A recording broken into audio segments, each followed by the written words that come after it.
La realidad histórica puede ser considerada bajo dos aspectos.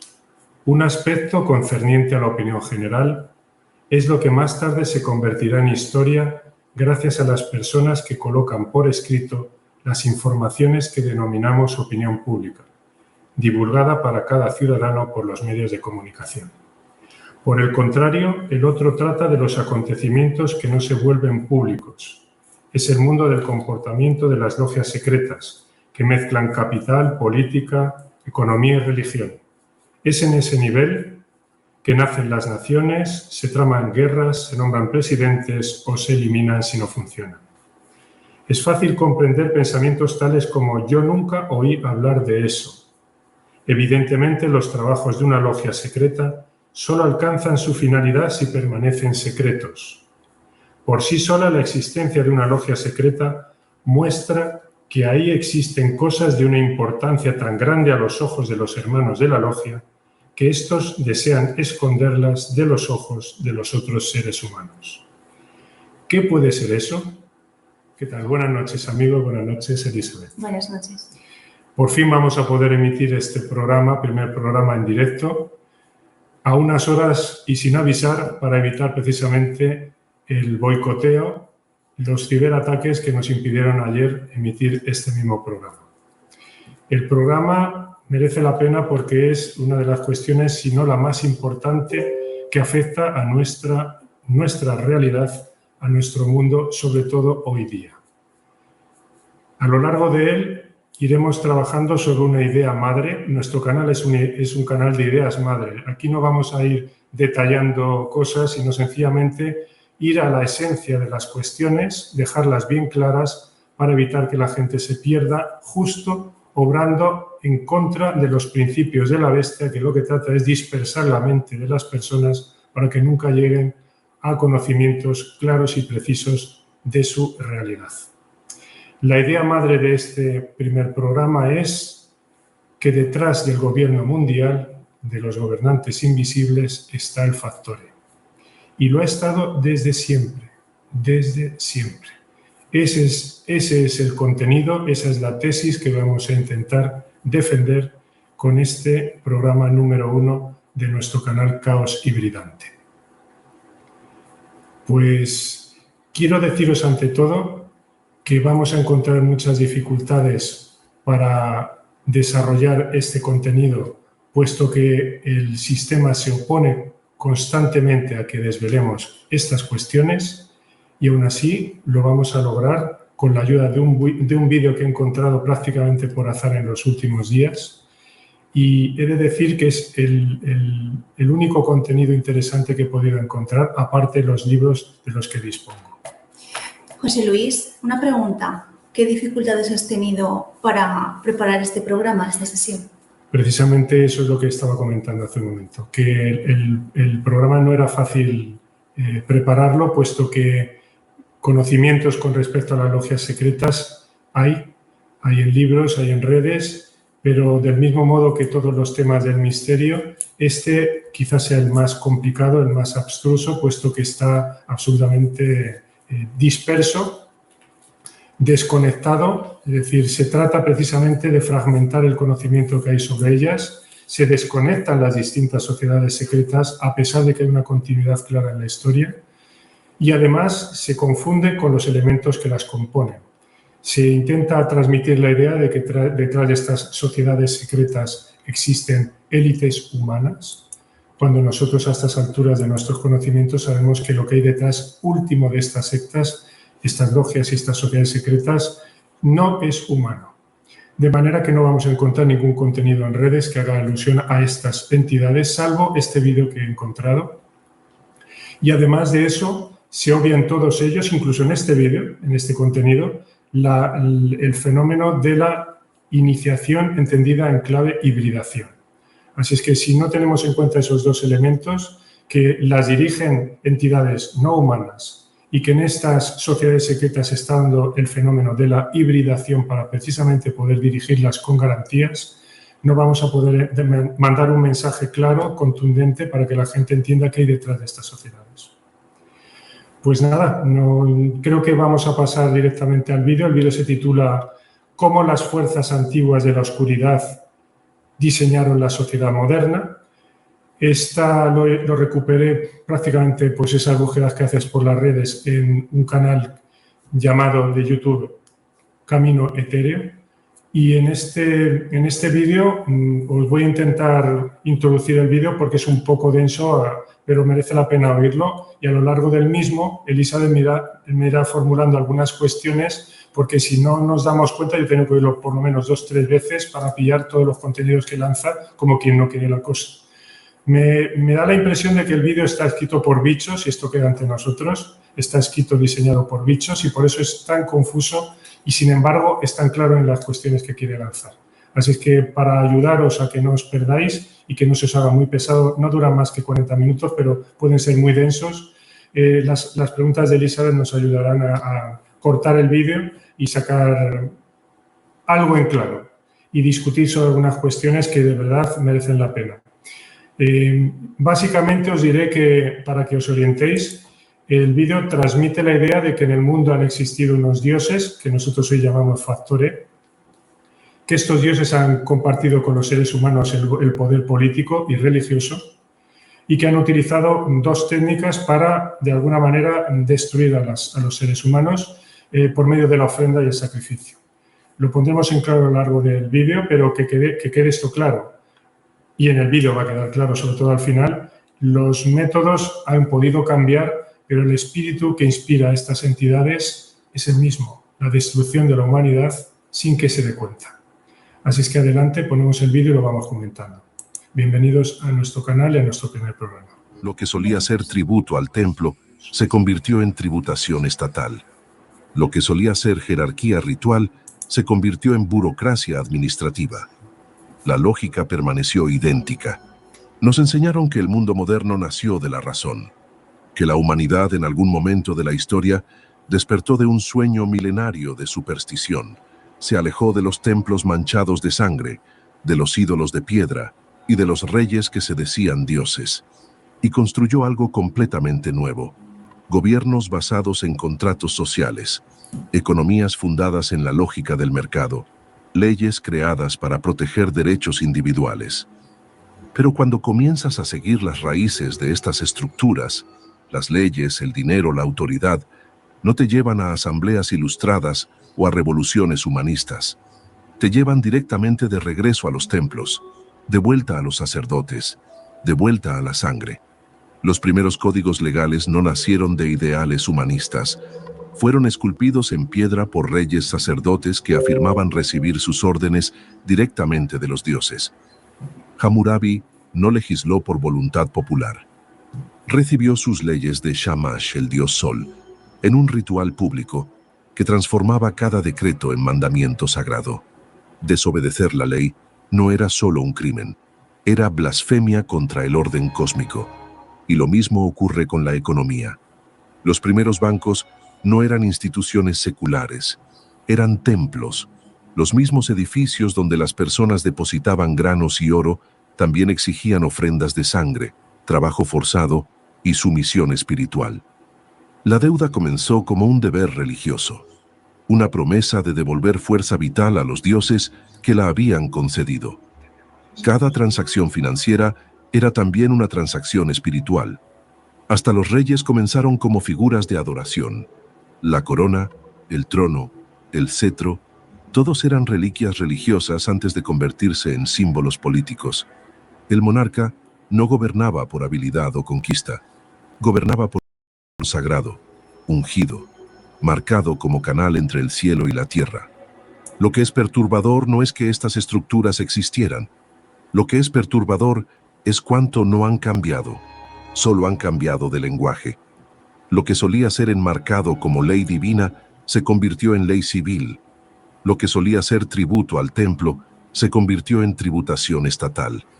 Lo que solía ser jerarquía ritual se convirtió en burocracia administrativa. La lógica permaneció idéntica, solo se actualizaron los símbolos. Y eso nos lleva a una pregunta que silenciosamente desestabiliza todo. ¿Y si la modernidad no es una ruptura con el mundo antiguo? ¿Y si es la etapa final de un plan puesto en movimiento hace miles de años? un vasto ritual invisible diseñado para extraer obediencia y energía de muchos. Bueno, aquí hay algo muy interesante, José Luis, y te voy a hacer una pregunta. Entonces, el poder pasa de los dioses a los reyes y de estos a los políticos a lo largo de la historia. Eso es lo que nos dice el vídeo y lo que nosotros sospechamos. En algún momento de la historia, los dioses van a desaparecer de la vida pública, no de la vida de los seres humanos, de la vida pública, y a partir de ese momento cobran protagonismo los reyes, que durante un tiempo habían compartido el poder al lado de los dioses, unos en templos y otros en palacios. Algo ocurre ahí de manera que el poder para los ojos del pueblo queda en manos exclusivamente de los reyes y los dioses desaparecen. Esto pudiera ser que ocurra sobre el año 2000 o por ahí, luego a lo largo del vídeo va a dar un detalle muy interesante que luego lo explicaremos, pero básicamente consiste en que lo que nos han dicho que es algo mitológico, eso de las teocracias, de los gobiernos de los dioses, esto que parece mitológico no es tan mitológico a la vista de cómo se han desarrollado los acontecimientos en los últimos 2000 años por lo menos. Es decir, el mundo va dirigido exactamente como iba dirigido hace más de 2000 años, 3000 o 4000 años. Lo que ocurre es que el que lo dirige se quita de la vista y pasa su poder absolutamente de forma monolítica, en apariencia, a reyes y a sacerdotes en este caso, pero que en el fondo el que dirige todo es el mismo. Estamos viviendo a la sombra de auténticas teocracias, pero enmascaradas como hibridocracias, y eso lo veremos un poquito más adelante del vídeo, sin que el autor del vídeo nos lo deje claro. Pero nosotros, como somos ya expertos identificando la mano del bicho en sus textos y en sus vídeos y en su forma de obrar y operar en la historia, vamos a identificarlo rápidamente. Seguimos con el vídeo porque veréis que en los primeros 25 minutos serán unas claves muy importantes y las otras quedan un poquito más, son un poco menos interesantes precisamente cuando entra de lleno en el mundo de las sociedades secretas. Para entonces el vídeo perderá su interés y ya habremos aprendido lo que necesitábamos de él.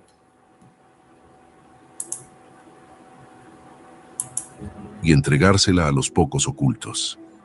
Antes de continuar esta jornada por los corredores ocultos de la historia, me gustaría hacer una petición. Si este tipo de contenido resuena contigo, si estas revelaciones despiertan algo en tu interior, suscríbete al canal y activa las notificaciones. Cada video que producimos es una pieza de un rompecabezas más grande, y tu presencia aquí fortalece esta comunidad de buscadores. Estamos juntos en esta búsqueda de la verdad que ha sido enterrada bajo siglos de narrativas oficiales. Ahora déjame contarte algo que ha estado oculto durante siglos. Existen manuscritos antiguos que revelan símbolos, entidades y prácticas espirituales completamente diferentes de las que enseñan las religiones tradicionales. Textos como el Gran Grimorio, la Clavícula de Salomón y el Libro de Enoc describen rituales, jerarquías invisibles y fórmulas que han sido prohibidas. No por ser falsas, sino por revelar demasiado. Muchos de ellos fueron destruidos, otros preservados en secreto. Y aún más, muestran conexiones ocultas entre lo que hoy llamamos ángeles, demonios, arquetipos y entidades espirituales.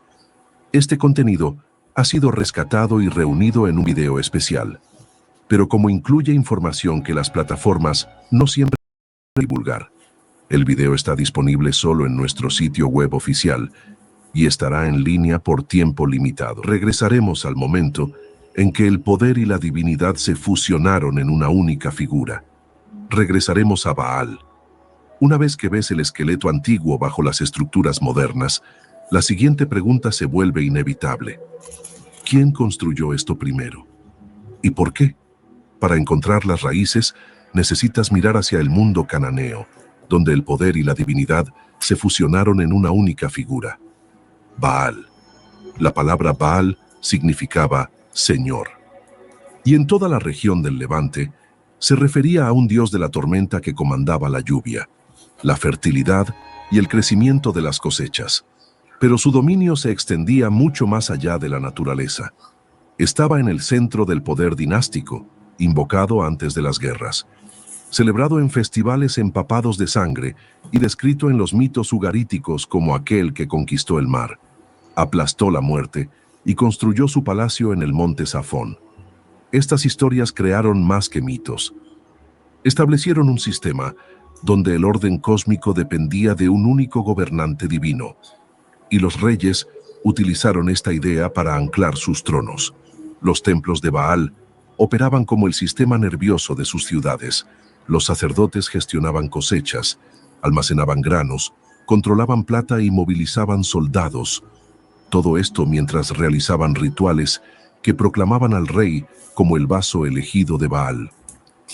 Bueno, aquí hay otro detalle súper importante. Y entonces hubo un tiempo en el que dioses y reyes gobernaron juntos. Gobernaron juntos durante un tiempo. En algún momento de la historia se tienen que separar, pero gobiernan juntos durante un tiempo. Uno en el palacio, otro en el templo. Y en algún momento, que veremos un poquito más adelante dónde pudiera ser, dejan de gobernar juntos y empiezan a hacer un mundo diferente, que es el mundo en el que vivimos ahora, el mundo de los mitos, en el que estamos perdidos absolutamente y donde tienen que aparecer las sociedades secretas, precisamente. El fenómeno de las sociedades secretas manifiesta claramente el criptogobierno de los dioses en este mundo. Por eso está a la vista, todo el mundo sabe que están ahí porque no pueden ocultarlas hasta ese extremo, ni les conviene, si no en ese caso sería muy sospechoso lo que hacen, pero tienen que gobernar a espaldas de los seres humanos precisamente por el objetivo que tienen sus gobiernos, que es precisamente, lo repito ahora porque se repetirá en el vídeo, las ofrendas, es decir, la destrucción del poder creador de los hombres, de sus frutos, el fruto de su trabajo, de su talento, de su libertad de creación, como ofrenda, y además sus propias vidas, que las veremos esto con más detalle a lo largo del vídeo. Como digo, los primeros 25 minutos se queda todo claro. Lo demás ya es, a mi entender, podría ser pasado como paja, porque que luego nos describan qué distintas órdenes religiosas o secretas han heredado toda esta línea de gobierno en la sombra, no nos interesa. Lo que nos importaba era el trasfondo, y eso se han encargado muy bien de que nadie lo conozca. El trasfondo de sus gobiernos no es gobernar el mundo, es destruir a los seres humanos sin que se enteren. Ese siempre ha sido su objetivo y a día de hoy lo consiguen, con las mismas técnicas, con las mismas operaciones, con los mismos resultados, éxito absoluto.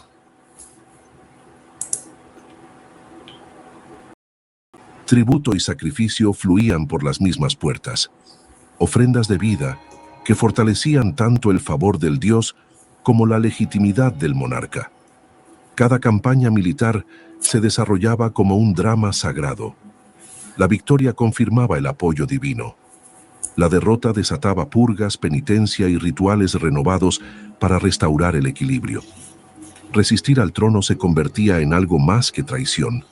Se enmarcaba como una rebelión contra el propio tejido de la existencia. Este encuadre dio a las élites un arma extraordinaria. El palacio y el templo formaban un único circuito, alimentándose mutuamente con miedo, espectáculo y devoción. Los reyes afirmaban que sus guerras preservaban el mundo, sus impuestos mantenían el orden divino, y su gobierno sostenía el propio ciclo de la vida. La religión dejó de funcionar solo como creencia y se endureció en estructura. Una estructura que organizaba el trabajo, la riqueza y la guerra como si fueran actos de adoración.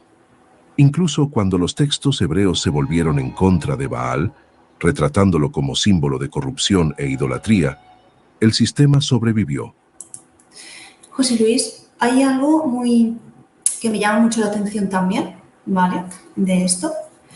Es sobre el Dios del Antiguo Testamento, ¿vale? Su relación con el pueblo hebreo. Digamos que en el Antiguo Pacto, o sea, en el Antiguo Testamento, él se presenta y en el Nuevo Pacto desaparece. ¿Por qué crees esto? Lo más importante es precisamente lo que ha comentado aquí, precisamente eso, que tienen que aparecer en este vídeo, que no tiene nada que ver con temas religiosos al uso, es decir, está hablando de dioses en la antigüedad sin pronunciarse por ningún tipo de culto, cómo hace aparecer en este contexto de dioses gobernantes el Dios del Antiguo Testamento. ¿Cómo es posible que lo mencione aquí de pasada cuando lo que nosotros llevamos interrogándonos en los últimos 2 años precisamente es qué es lo que ocurre para que los dioses desaparezcan? ¿Por qué razón tienen que desaparecer los dioses en algún momento de la historia? ¿Qué es lo que hace que los dioses desaparezcan de la vida política, de la vida pública? ¿Por qué desaparecen? Y mira por dónde en este vídeo, sin que venga a cuento prácticamente, se nos muestra la presencia de este Dios, que es uno de tantos, según nos dicen autores como Biglino, uno de tantos. Y sin embargo, la aparición de este Dios es como si hubiera desencadenado algo que deja entender el vídeo como que hubiera sido el catalizador de la desaparición de estas entidades a la vista del público. La razón por la cual esto es así no lo vamos a saber nunca, pero hace sospechar que su intervención en el pueblo de Israel da lugar como una mancha de aceite a una expansión, un cambio de mentalidad política en todos los pueblos que lo rodean, de manera que se abandona esta forma de funcionar políticamente del Dios codirigente con los reyes, o dirigente predominante pero con la coronación del rey, y pasa a desaparecer completamente porque al parecer hay un pueblo por ahí perdido en el desierto que guarda unas relaciones muy particulares con su pueblo y que no tienen nada que ver con las que relacionan a los pueblos vecinos con sus propios dioses. ¿Pudiera haber sido este el elemento catalizador en un Dios que no es tan sanguinario como los demás, si es que lo es? ¿O un Dios que pide otras cosas, mientras que los demás van pidiendo siempre ofrendas de todo tipo, siempre esclavizando a sus pueblos y sometiéndolos a las mayores humillaciones y sacrificios? ¿Qué cambia ahí en ese Dios? No lo sabemos. No hemos vivido esa época, pero parece ser que todo se desencadena en torno a la aparición de este Dios en el pueblo de Israel. De manera que ahí hay una clave que nos la guardamos para futuras investigaciones, pero que, venida a cuento de esta temática, parece que está descolocada y, sin embargo, va a ser que no está de forma tan intrusa en este vídeo. Seguiremos analizando este tema, que es fundamental para, a mi entender, el saber el por qué estas entidades tienen que desaparecer de la vida política y, sobre todo en este caso, cómo desencadena esta aparición, parece ser, el hecho de que los pueblos se rigen de otra forma de cómo se estaban dirigiendo hasta ese momento. De manera que en el futuro, a partir de este momento, los pueblos van a hacer desaparecer a sus dioses de la vista, los dioses desaparecen de la vista de sus pueblos, no lo sabemos bien, y en ese momento empieza el mundo de las sociedades secretas. Ahora ya los reyes y los dioses tienen un trato en la sombra que muy poca gente puede conocer y que precisamente inspira ese criptogobierno oculto en todos los pueblos de la antigüedad que ha seguido hasta el día de hoy de forma legal, sin falta, con una continuidad absolutamente estricta y que nos lleva a donde estamos hoy día preguntándonos qué significan estas sociedades secretas.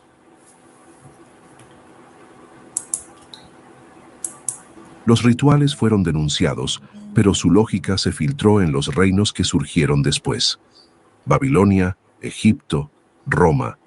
Cada uno heredó el mismo esqueleto: realeza sagrada, guerra ritual y economías fundidas a la jerarquía divina. Esto marcó el nacimiento del Estado-Templo, un organismo político disfrazado de fe. La autoridad hablaba con voz sagrada y la fe marchaba bajo la bandera de la autoridad. A partir de ese momento, civilizaciones enteras podían ser organizadas como rituales, canalizando la energía de millones hacia las manos de unos pocos entronizados. Un patrón que nunca realmente desapareció, solo cambió de nombre. Baal había mostrado cómo coronar reyes con trueno divino y envolver el poder en lenguaje sagrado. Pero no era el único arquitecto de esa máquina invisible. Otra figura surgió del mismo suelo antiguo, una que no buscaba reverencia, sino que exigía borrado. Después de que Baal coronó a los reyes y envolvió el poder en un trueno sagrado, otra figura surgió de la misma tierra ancestral. Bueno, José Luis, aquí también te voy a hacer una pregunta muy interesante, porque habla de dos tipos de gobernantes, de potestades demoníacas, Baal y Moloch. Entonces, mi pregunta es, cada dios genera un tipo de caos, ¿no?, en la humanidad. Uno destruye al ser humano y el otro destruye su poder creador. Vale. Esto queda reflejado aquí en el vídeo, cosa que yo tampoco no estaba muy puesto. Yo pensaba que todos los dioses tenían la misma manera de operar o de dirigir a sus pueblos y parece ser, por lo que dice este vídeo, ya lo investigaremos más a fondo, no todos los dioses eran igual de crueles. De manera que tenemos al dios Baal, que de alguna forma consigue generar una estructura política tolerable para los seres humanos. Lo único que pide son ofrendas. Eso sí, te saca las tripas literalmente porque no te va a dejar respirar, con impuestos, es decir, que me traigas aquí todo lo que pilles. O sea, trigo, frutos, animales, es decir, todo lo que un hombre puede crear en aquellos años, en aquellas épocas, se lo está exigiendo. ¿Qué podía quedar sin un hombre? Allí no había internet, ahí en Palestina ni en Mesopotamia. ¿Qué es lo que había allí? Pues tierra y punto, y agua, tierra, agua y frutos de trabajar la tierra y utilizar el agua para sembrar y para dar de comer a animales. De manera que, ¿qué es lo que le pide el Dios en ese caso a sus súbditos? Pues dame lo que produces con tus manos, que es lo poco que puedes producir. Eso me lo quedo yo. De manera que te están destruyendo tu poder creador. Lo que tú puedes dar de sí y comerciar con ello te lo quita de las manos. Pero es que hay otro dios, en este caso el dios Moloch, que no se conforma con quitarte el fruto de las manos, te mata. Pide sangre, pide que te inmoles directamente ante su altar. De manera que esto, si os dais cuenta y lo analizamos tranquilamente, esto está ocurriendo de forma cíclica, es decir, esos dos dioses, seguramente otros, pero básicamente se pueden de alguna forma categorizar en esas dos categorías, es decir, los dioses tipo Baal, los dioses tipo Moloch. Unos destruyen la vida directamente, otros te destruyen lo que puedes crear. De manera que tenemos dos formas de alternarse cíclicamente en el ataque a la humanidad, estas potencias, estas potestades demoníacas, que cuando necesitan preservar, entre comillas, la vida de los seres humanos porque les conviene, en todo caso les sacan su fruto, les sacan su capacidad de creación, y cuando les parece bien o creen que ya tienen suficiente con lo que les dan, ya no se conforman con eso, quieren tu cabeza, quieren matarte. Y eso se corresponde precisamente a los últimos 50, 70 años de nuestra existencia en nuestro continente, en Europa. Es decir, pasamos del dios Moloch, que se nos lleva 50, 60 o 70 millones de europeos, así porque sí, pasamos al dios Baal, que nos ha sacado las tripas en los últimos 30 años, después de habernos dejado respirar durante un tiempo, y que ahora vuelve a la carne otra vez el señor Moloch, que vuelve a coger el testigo metiéndonos en otra guerra ahí en Rusia. O sea, si os dais cuenta, se van alternando según les conviene a ellos. En el pasado, pues lo harían así en cada comunidad, y ahora en el presente lo hacen así a nivel mundial. Porque lo único que ha cambiado aquí es precisamente la masificación de los súbditos de estos dioses. Nos hemos masificado y tienen que gestionarnos de alguna manera. Y lo que están haciendo precisamente es, a través de su organigrama de poder, están haciendo llegar a través de sus sociedades secretas de bajo pelo o de mínimo pelo, que son las que tenemos al lado, a las de alto pelo, a las que no llega nadie, donde seguramente se dan esas civilizaciones. Es decir, para tomar esas decisiones de que ahora hago papel Baal o ahora hago papel Moloch, eso se decide ahí arriba donde nadie sabe nada. No en esa logia donde te has metido para pedir un préstamo al banco que no te lo da porque tiene más de 50 años. No. En esas logias no se deciden los destinos del mundo. Se deciden más arriba, en las otras, que en algún momento a lo mejor te dan a ti una orden y que no sabes por qué te viene esa orden, pero que como les lleves la casa o el negocio que tienes, vas a cumplir. De manera que han conseguido, con su tela de araña de poder, llegar a todos los lugares a través de sociedades de bajo pelo, de medio y de muy alto pelo. Pero todo eso alternándose ahí arriba, el dios y el dios Baal.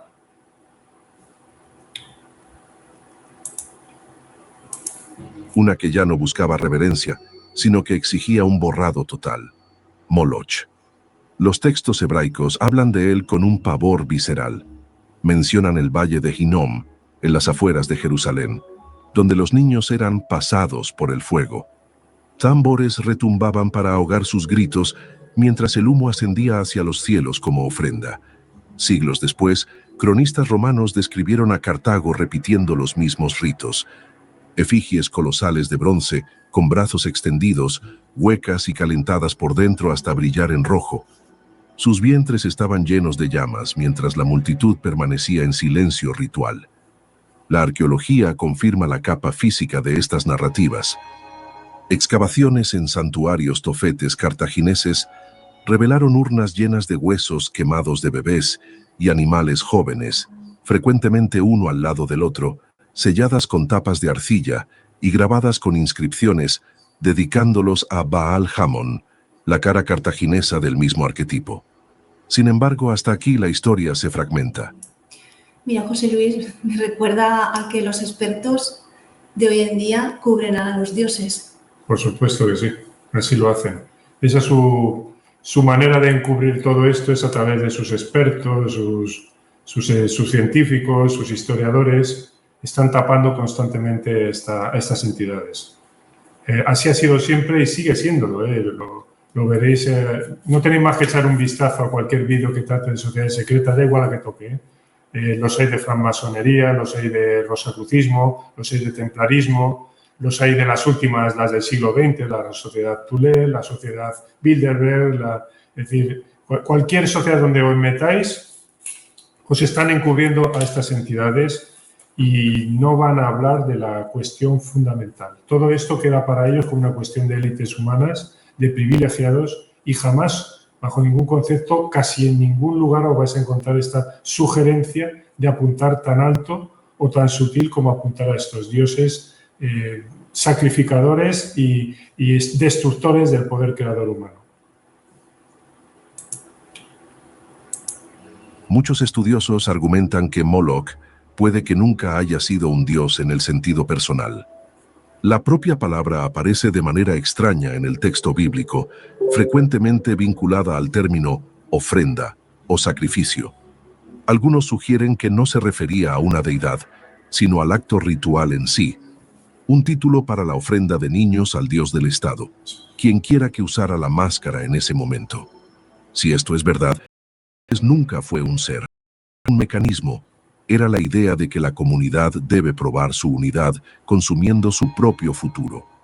Y eso es lo que lo hace aterrador, porque un ídolo puede ser derribado. Un mecanismo se adapta. El ritual operaba como una arquitectura psicológica. Al exigir la vida de un niño, el núcleo del amor personal, del legado, de la esperanza, la jerarquía forzaba a sus súbditos a disolver todos los vínculos privados en lo colectivo. Una vez que los padres cruzaban ese umbral, nunca podían regresar a lo que eran antes. Se fusionaban con el sistema a través de una pérdida irreversible. Esa era una forma de iniciación, una transformación diseñada para garantizar lealtad permanente. El terror por sí solo no habría funcionado. El miedo hace que las personas huyan. El sacrificio las hace quedarse. Y esa era la verdadera función de Moloch. Forjar una cohesión absoluta a través de un dolor que nunca podría ser deshecho. Hasta la resistencia se volvía imposible. Padres entregado a sus hijos no podían rebelarse sin admitir que su sufrimiento había sido en vano. Entonces honraban al sistema que los había devorado. El ritual creaba una población unida por el trauma. Cada persona defendía la jerarquía que los había destruido, porque su dolor exigía que eso hubiera sido necesario. A través de esta lógica, el culto transformaba la agonía en lealtad, y la lealtad en obediencia. Se convirtió no solo en religión, sino en el pegamento de toda la estructura social. Vaya, esto es escalofriante. La verdad que es lo que estamos viviendo. De hecho, fideliza en el sistema a través de sacrificios humanos, ¿verdad? Así es. Y digamos que utiliza mecanismo psicológico, engañando, haciendo sufrir y luego reafirmando, ¿no?, la aceptación. Este último fragmento, que tiene 2 minutos, deberíais extraerlo del vídeo y oírlo a menudo porque es precisamente lo que estamos viviendo ahora mismo. Precisamente, exactamente es este el mecanismo por el cual hoy, miles de años después de lo que hacían esta gente en su época, vuelven a hacer los dioses. Es decir, por el mecanismo que fuera en la antigüedad, engañaban a los pueblos diciéndole que había que matar niños, porque eso no te crees que ningún padre a sus hijos porque le viene en gana. Les engañaban de alguna manera, amenazándoles con el fin del mundo, con el agua, con el hambre, con epidemias. Es decir, les estaban engañando, la gente estaba perdiendo cosas muy valiosas y en la pérdida de haber sido engañados, que ellos no sabían que han sido engañados, pero aunque lo sospecharan, evidentemente no podrían jamás renunciar a un sistema que se les ha llevado algo tan importante como la vida de un niño. En este caso lo estamos viendo, son pérdidas de familiares, de amigos. Es decir, las pérdidas de gente muy valiosa para nosotros nos fidelizan con un sistema, porque no podemos aceptar que algo que nosotros, en lo que hemos colaborado, signifique la muerte de gente tan allegada a nosotros. Que seamos responsables últimos nosotros de algo tan grave nos obliga a justificarnos con el sistema que es el que nos apoya, tanto para hacer el daño como para justificarlo. Este mecanismo psicológico tan sencillo es lo que nos ha hecho vivir lo que hemos vivido hasta hoy y seguimos viviendo.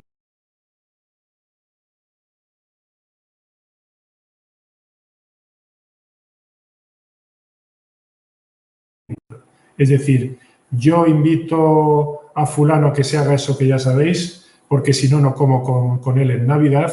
Fulano casca, que puede ser mi hijo, puede ser mi nieto, fue tal, y yo jamás voy a reconocer que soy el culpable de que ese nieto, hijo, familiar haya cascado por mi culpa, porque si hago eso me hundo literalmente. De manera que, ¿qué es lo que hago? Me apoyo en el sistema, que es el que me ha engañado, y digo que el sistema dice eso y no quiero ir a hablar de otra cosa que no sea de lo que dice el sistema. Porque si yo no apoyo el sistema, soy yo el que queda como culpable último y entonces me hundo. Y para no hundirme, prefiero que esto siga tal cual. ¿Habéis visto qué fácil es fidelizar ante los bichos todas sus maniobras? Por un simple mecanismo psicológico. Engaño, sufrimiento y reafirmación para no hacer más grave el sufrimiento. Son muy listos estos bichos, conocen la psicología humana y la ejecutan desde entonces hasta el día de hoy. No han fallado en sus estrategias, nunca les ha ido mal y no les irá mal, porque el ser humano no ha cambiado. Venimos a la Tierra cada generación tras generación, no nos da tiempo a aprender todo esto y los que vienen igual de imbéciles que los demás. Así es que ellos los engañan sin ningún problema, son expertos engañando y haciendo daño. Cuando los autores bíblicos condenaron a esta figura, pensaron que la estaban borrando. En realidad, solo borraron su nombre. La arquitectura sobrevivió, mutando a través de los imperios que le siguieron. Roma consumió su juventud en guerras ritualizadas, elogiando la muerte como el precio de la gloria. Potencias industriales consumieron vidas enteras en trabajo monótono, tratando la extenuación como prueba de virtud. Economías modernas aún enmarcan el autoapagamiento como deber moral, celebrando a aquellos que queman su salud e identidad para mantener la máquina en funcionamiento. Moloch ya no tiene más templos, pero su diseño perdura. Dejó de ser un ídolo y se convirtió en un arquetipo.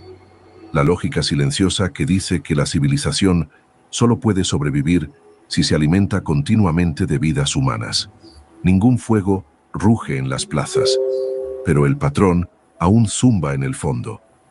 Altares invisibles ahora habitan los sistemas que llamamos normales, esperando que la próxima ofrenda camine voluntariamente hacia adentro. Baal había mostrado cómo coronar reyes con trueno divino. Moloch había mostrado cómo vincular poblaciones enteras a través de sacrificios irreversibles. Una vez que estos principios existieron, el mundo antiguo dejó de construir cultos y comenzó a construir máquinas. La Mesopotamia fue el primer laboratorio. Sus ciudades se erguían alrededor de templos que servían como tesorerías, tribunales y centros administrativos, todo envuelto en ceremonia sagrada. Los zigurats perforaban el horizonte como montañas artificiales, elevándose sobre las calles de ladrillos de barro, como si los propios dioses hubieran descendido en forma de arquitectura. Cada cosecha, cada deuda, cada evento de la vida pasaba por las manos sacerdotales. Escribas grababan registros de impuestos junto a himnos. Tablas de arcilla rastreaban tanto raciones como presagios. La religión ya no flotaba sobre la vida diaria, corría por las tuberías del Estado. Creencia y obediencia se volvieron indistinguibles. Egipto perfeccionó este modelo en algo aún más absoluto. El faraón no afirmaba servir a los dioses, los incorporaba. Sus órdenes llevaban un peso divino. Mira, José Luis, aquí está clarísimo sobre la hibridación. Sí, aquí ya os he dicho que en algún momento los dioses pasan a hibridarse con los seres humanos para dirigir los pueblos. Lo que no sabemos si el proceso fue brusco, fue paulatino, de manera que durante un tiempo coexistían en sus templos y de vez en cuando, pues, no solamente estaban separados de los reyes, sino que los hibridaban, porque el proceso de hibridación es tan viejo como el ser humano. Recordad que en el Génesis se está dando el proceso de hibridación cuando Adán y Eva hacen lo que no tienen que hacer y el bicho entra dentro de ellos, cambiándole su percepción de sí mismos incluso. De manera que estos pueblos también sufrían ese proceso de hibridación y en algún momento seguramente empezaron a entrar dentro de los reyes para dirigirlos y dirigir los pueblos a través de ellos. O sea, yo pienso que probablemente al principio de todo, en esa región esta de Turquía, cuando se habla de las ruinas estas de Göbekli Tepe, ahí a lo mejor los dioses eran ellos, además de ser dioses, dirigían los pueblos directamente y no tenían a nadie entre ellos y el pueblo. En algún momento vieron que eso era demasiado, digamos, brusco, por la razón que sea, pasaron a dirigir esos pueblos de forma indirecta a través de sus subalternos, que fueron los reyes, a los que ellos les daban el poder divino. En la moneda de Franco, en las pesetas, estaba escrito el caudillo de España por la gracia de Dios. O sea, esto ha sido hasta hace 4 días los dirigentes se inspiraban en el poder que daba la divinidad. Es decir, eso no se ha puesto en una moneda en el siglo XX porque sí, es una manera de transmitir a la vista de todos cómo el poder de los gobernantes políticos les viene de arriba, de otra parte. Pero vamos a decir que las hibridocracias se mezclan con las teocracias durante un tiempo y no se sabe exactamente si un gobierno de dioses, de reyes o de dioses que hibridado reyes. Esto durante un tiempo seguramente que fue muy confuso y poquito a poco fueron desapareciendo esos dioses hasta el día de hoy. Desaparecido del todo, porque si os dais cuenta, la Iglesia Católica, por ejemplo, tiene templos en todo el mundo. Se supone que Dios habita esos templos, está en esos templos, se le puede adorar en ellos y ha dirigido pueblos hasta hace nada, hasta hace menos de un siglo. Incluso hay algunos que seguramente todavía se ven inspirados en sus gobiernos por esa deidad. De manera que esa ha sido una constante, que los seres humanos nos acostumbremos a ver cómo nuestros gobernantes son inspirados por deidades.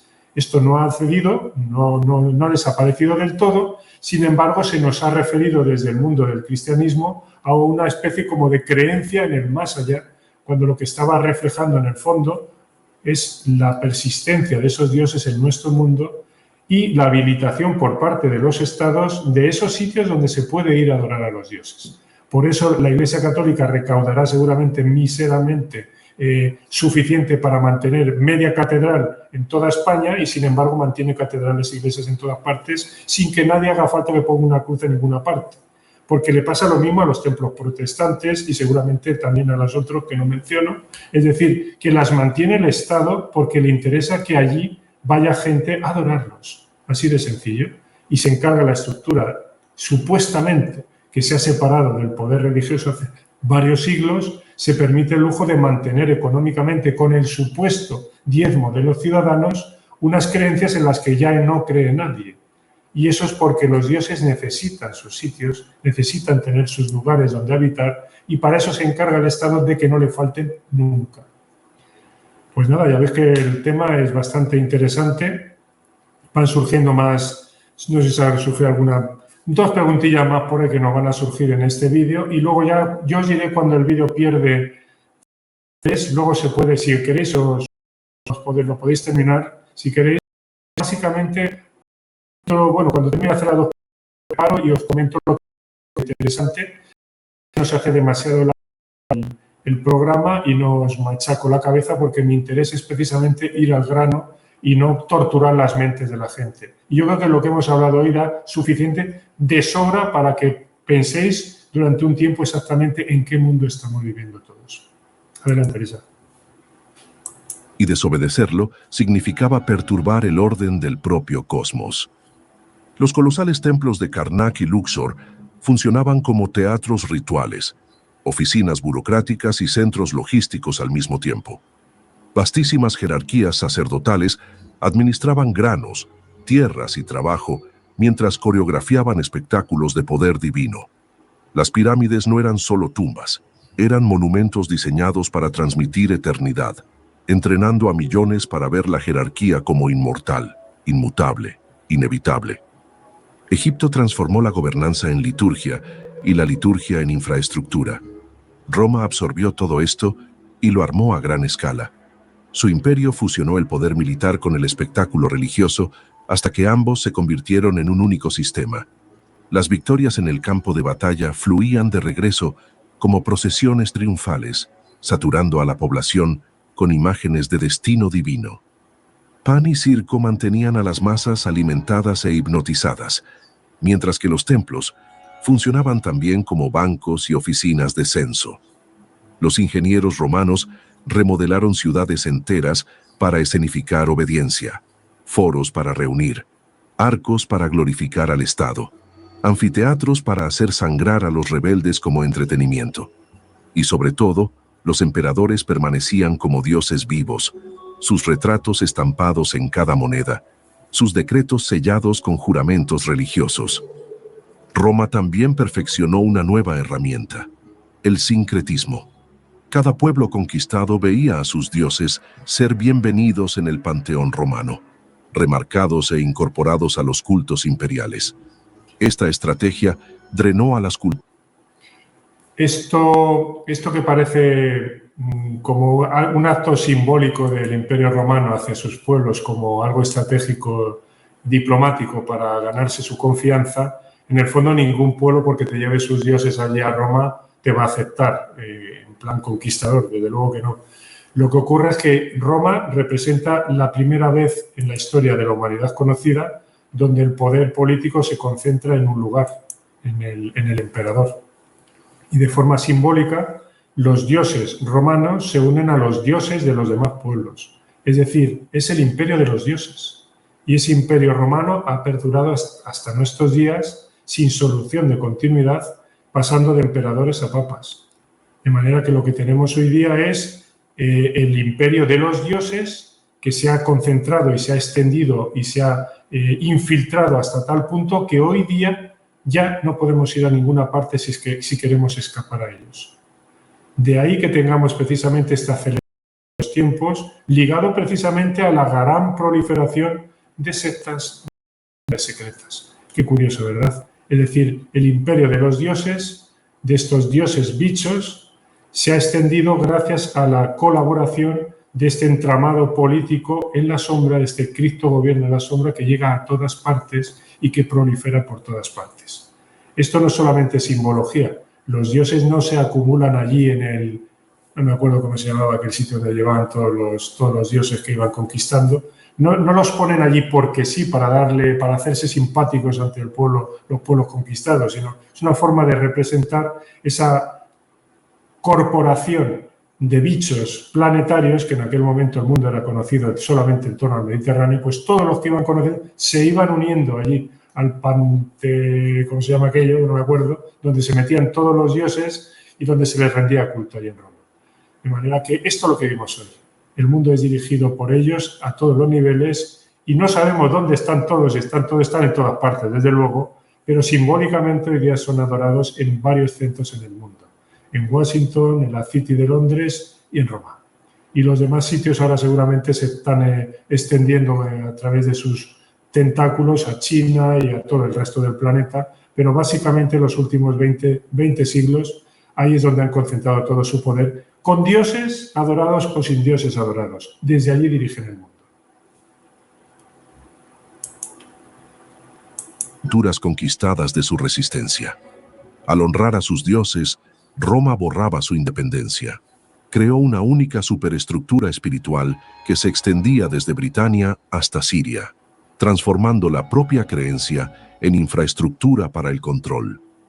Es aquí donde el proyecto se cristalizó. Autoridad divina y ley civil se fusionaron en una única estructura, y esa estructura se convirtió en el germen del Estado moderno. Los viejos dioses eventualmente desaparecieron, pero su maquinaria permaneció intacta. La religión se había convertido en tecnología, un sistema para esculpir el comportamiento humano, regular el deseo y transformar la obediencia en poder a escala industrial. Cuando Roma colapsó, la máquina no murió. Se fue al subsuelo.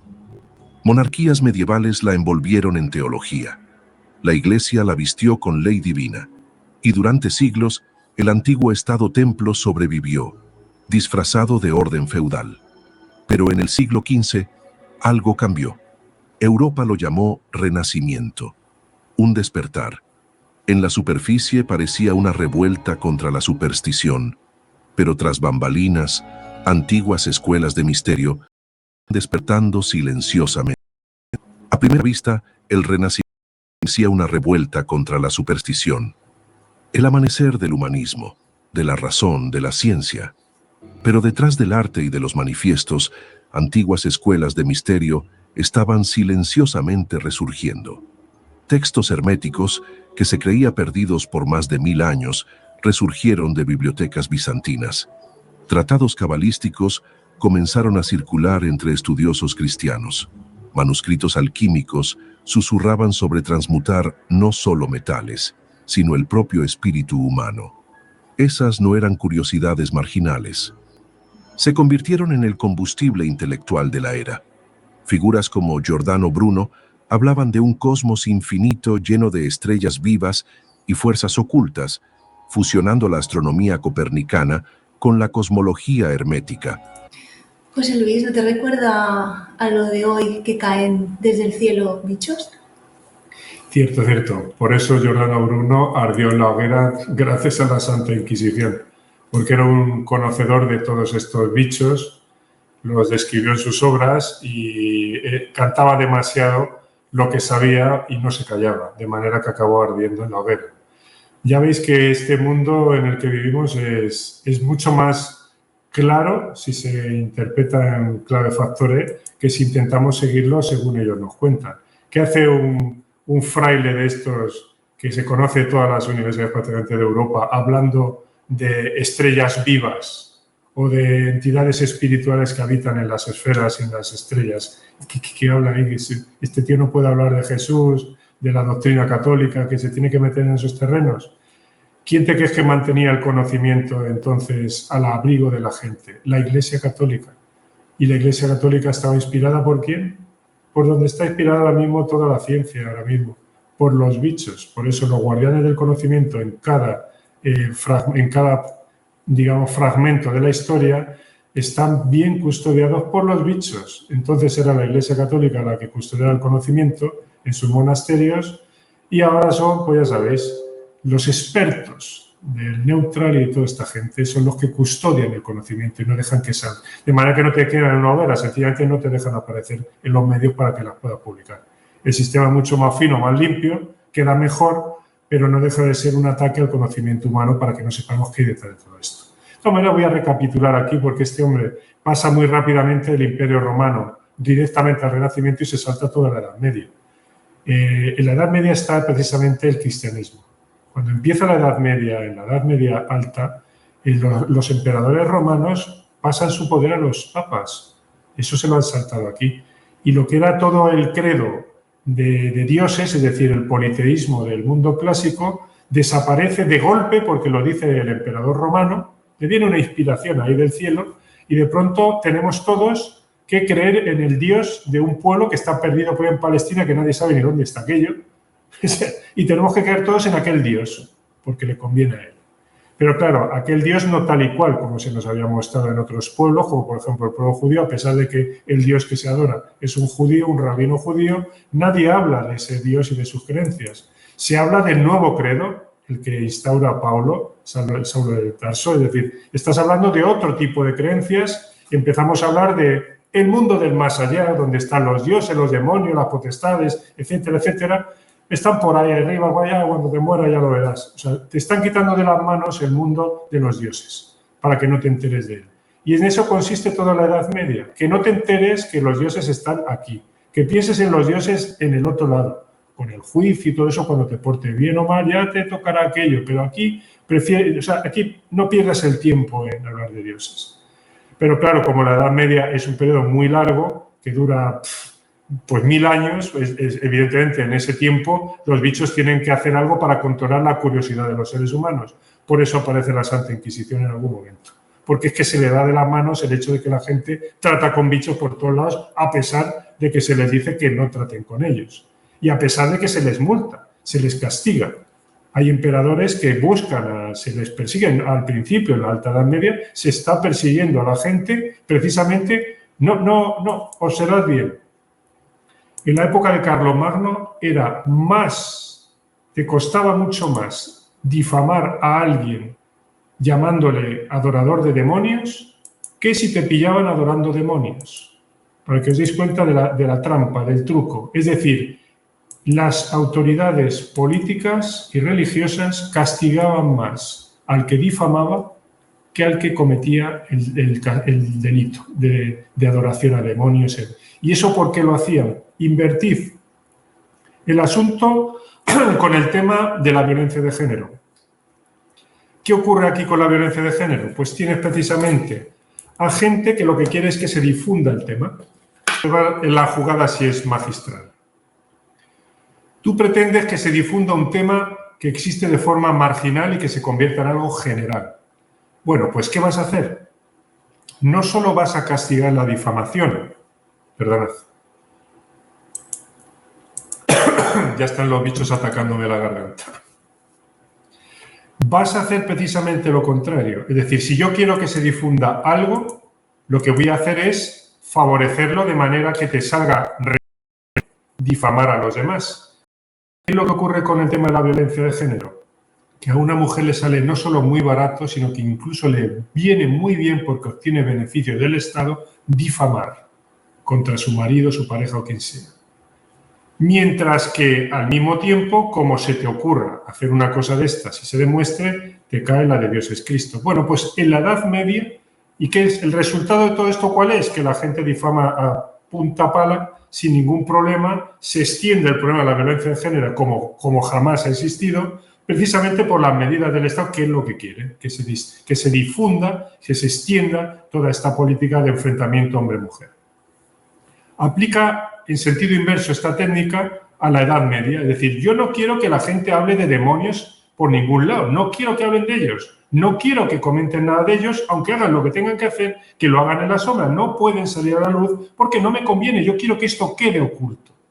Bueno, ¿qué es lo que hago? Muy sencillo, castigo severísimamente ¿a quién? Al que difama, para que no se acostumbre la gente a difamar. Mientras que al que lo está haciendo, al adorador, que es de los míos, le doy un castigo de medio pelo.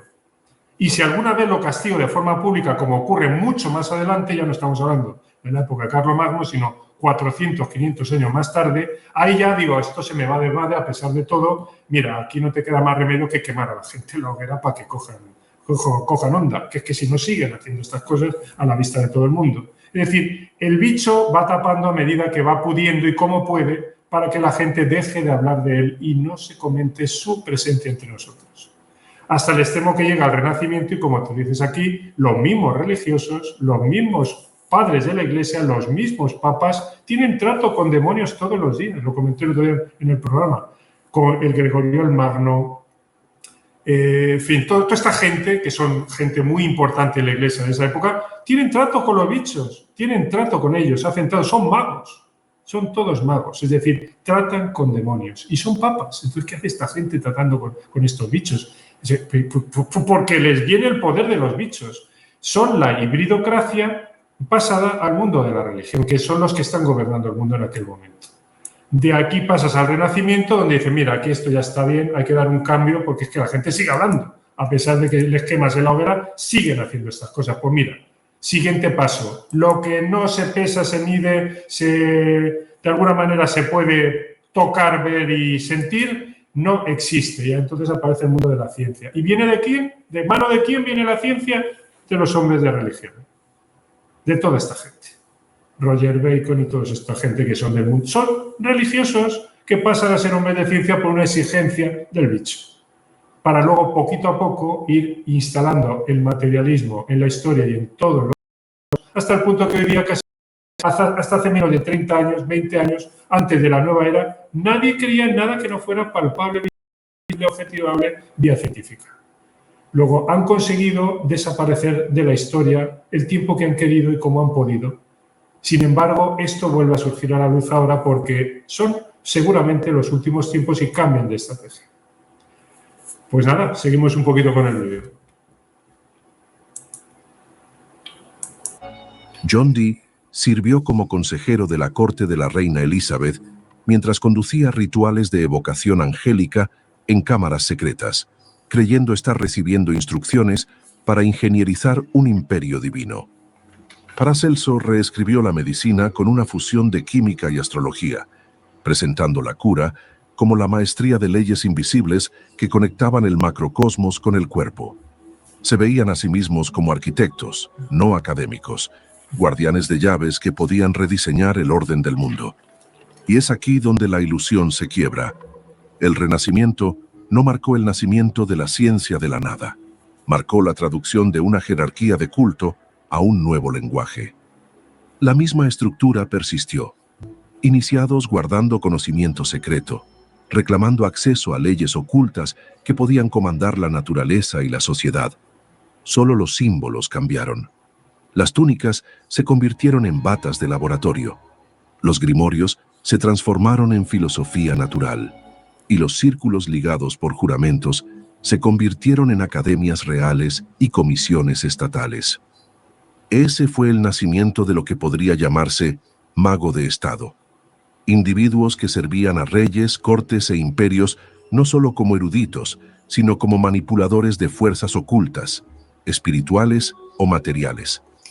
Mira, José Luis, lo del mago del Estado es el primer híbrido, ¿no?, de los gobernantes. Seguramente son por el volumen ya de población que había que gobernar de esta forma, los híbridos que gobiernan el mundo empiezan a moverse ya a otros niveles. Es decir, ya son consejeros, ya necesitan los reyes, ya no se pueden mover por ellos solos con la ayuda de bichos, sencillamente necesitan un equipo de gobierno y son sus consejeros que son híbridos. Puede ser John Dee, como puede ser, te digo, la cantidad de alquimistas y gente que rodeaba a las coronas de toda Europa en aquellos años. Es decir, se tienen que rodear de gente también embichada como ellos para poder gobernar los pueblos. Y esa estructura se va extendiendo porque es que son países, ya son grandes masas de población, de manera que necesitan que colaboren con ese gobierno mucha gente. Y ahí es donde empiezan a surgir las sociedades secretas modernas, no las antiguas, los misterios de Eleusis y todos estos bichos ahí de la antigüedad, de Egipto y tal. No, ya no son unos cuantos sacerdotes y unos cuantos individuos que gobiernan todo un imperio y tal. Es que esto se vaya de madre, son millones de gobernados y ahí ya tienes que hacer intervenir este tipo de sociedades donde ya tienes que delegar en otros hibridados tu poder para poder dirigir a la masa.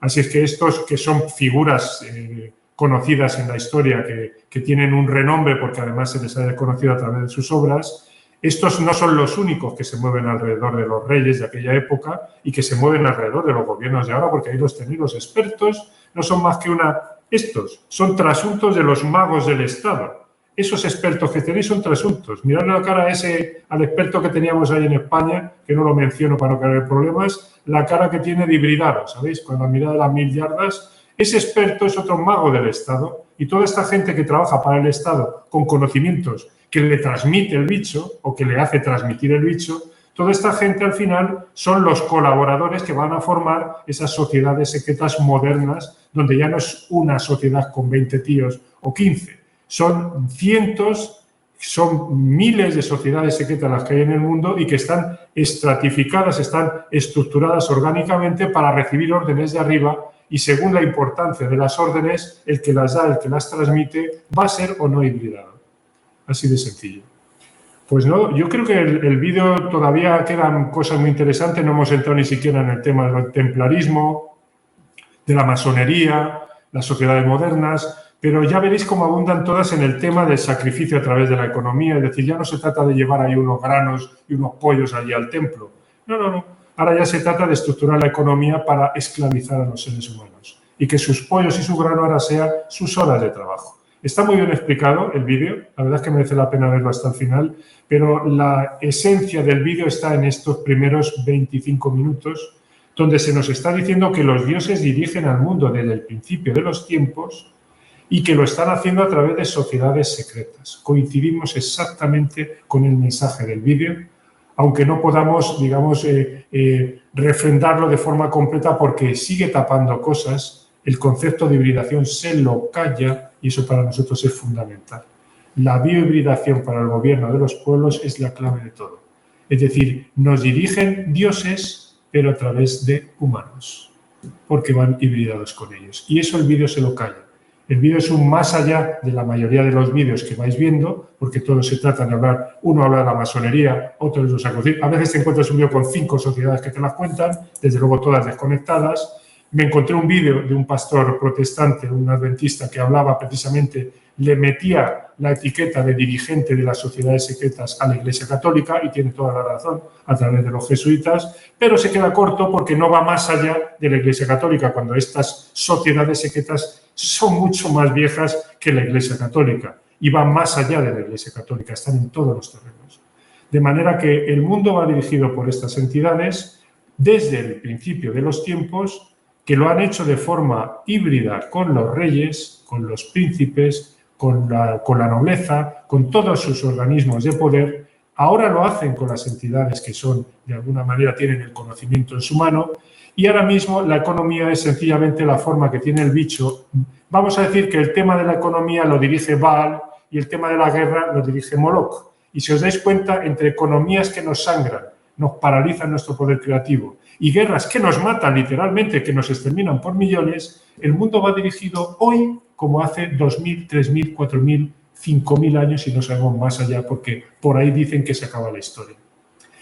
Pues nada, yo creo que voy a contestar una pregunta que han hecho por aquí. No sé ni cuánto llevamos de directo, pero vamos, no quiero cansaros. Una hora y está muy bien. Con esto es suficiente porque a mí no me gusta. Yo tengo la norma de ir al grano si es posible. A veces me puedo enrollar un poco porque la cabeza necesita atar cabos sobre la marcha, pero me gusta ir al grano y no cansar a la gente.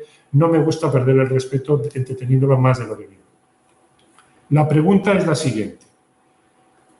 ¿Cuándo los dioses se hicieron visibles, lo hicieron con cuerpos materiales?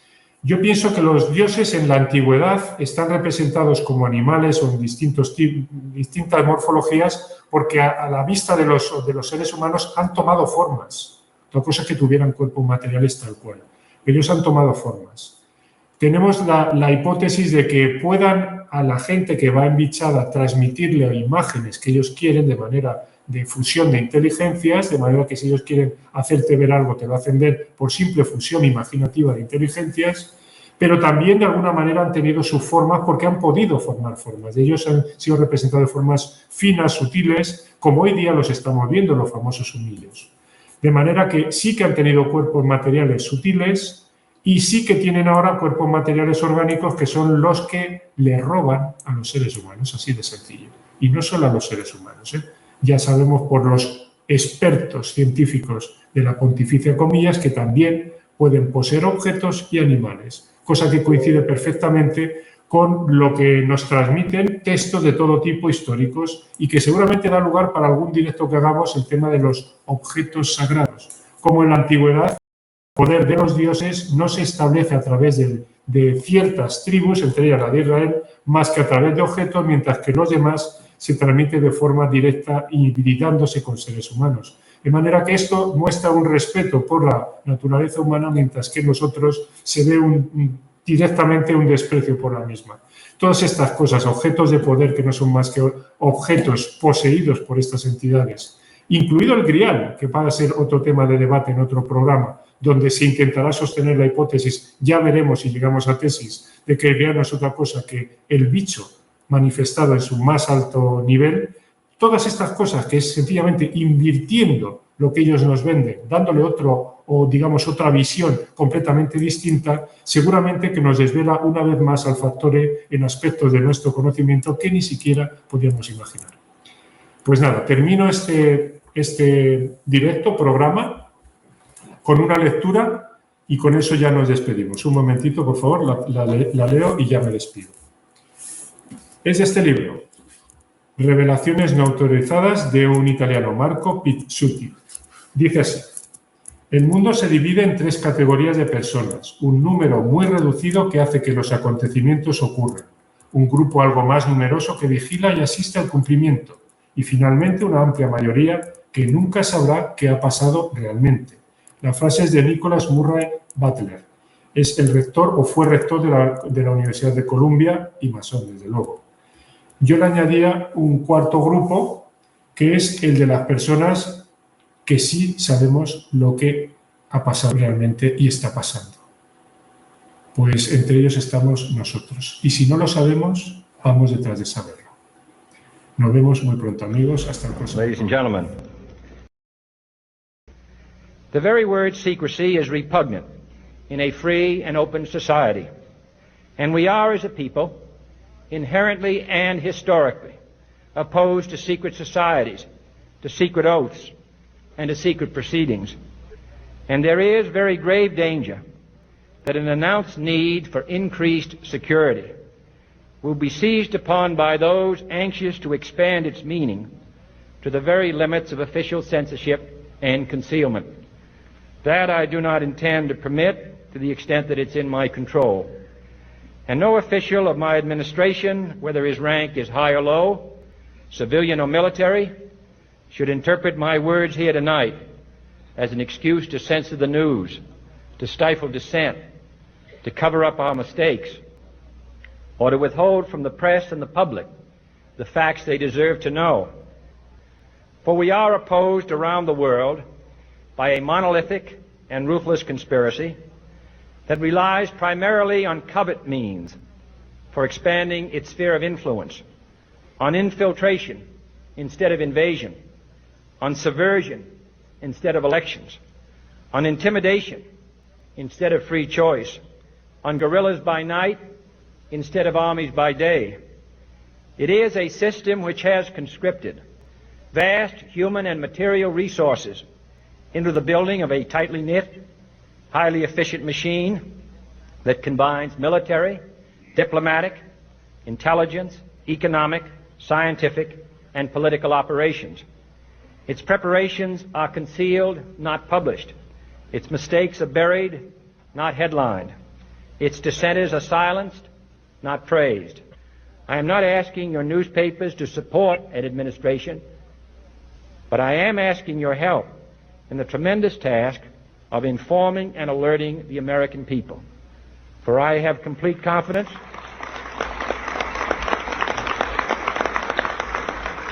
in the response and dedication of our citizens whenever they are fully informed. I not only could not stifle controversy among your readers, I welcome it. This administration intends to be candid about its errors. For as a wise man once said, an error doesn't become a mistake until you refuse to correct it. We intend to accept full responsibility for our errors, and we expect you to point them out when we miss them. Without debate, without criticism, no administration and no country can succeed, and no republic can survive. That is why the Athenian lawmaker Solon decreed it a crime for any citizen to shrink from controversy. And that is why our press was protected by the First Amendment, the only business in America specifically protected by the Constitution, not primarily to amuse and entertain, not to emphasize the trivial and the sentimental, not to simply give the public what it wants, but to inform, to arouse, to reflect, to state our dangers and our opportunities, confident that with your help, man will be what he was born to be, free and independent.